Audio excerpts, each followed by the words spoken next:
अभिलाष यादव जी, भोपाल से।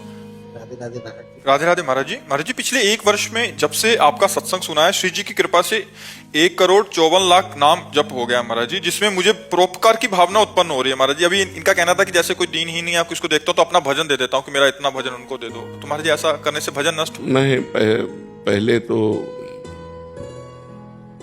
अपने लक्ष्य तक पहुंचो पहले, नहीं तो बीच में ही लुट जाओगे।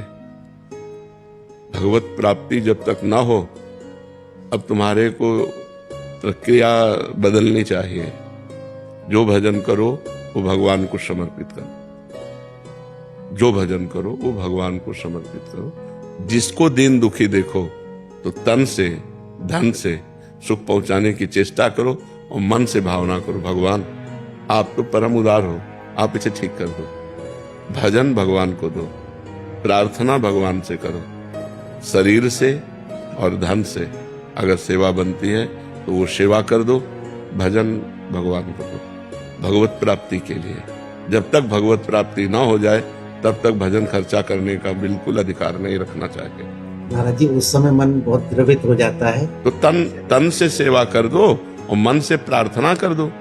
आपका भजन तो थोड़ा है ना, और भगवान अपार करुणा सिंधु है, तो हम प्रार्थना करते हैं कि भगवान इसके कर्म को आप नष्ट कर दो, इसको सुख प्रदान करो।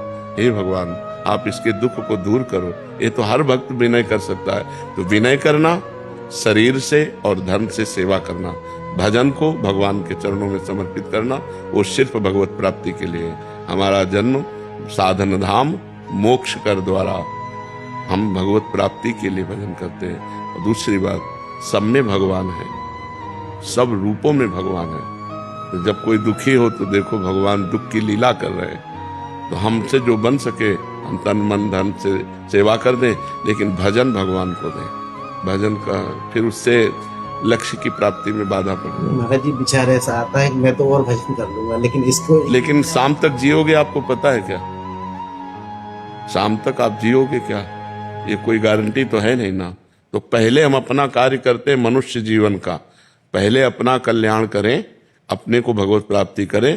तो जब आप भगवत प्राप्त हो जाओगे तो वासुदेवा सर्वम, कोई जीव बचा ही नहीं, सब भगवान ही है, यही अनुभव हो जाएगा। सिय राम में सब जग जानी। तो नाटक मंच पर दुख सुख का नाटक कर रहा है, वस्तुतः वो परमात्मा है, ऐसा ज्ञान हो गया तो ये वृत्ति भी चली जाएगी।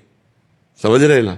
असलियत में परमार्थ में पहले तुम चढ़ो, तुम अध्यात्म को प्राप्त हो। तो जब तुम्हारा चश्मा बदलेगा तो सर्वम खलमिदम ब्रह्म, सब ब्रह्म विराजमान है।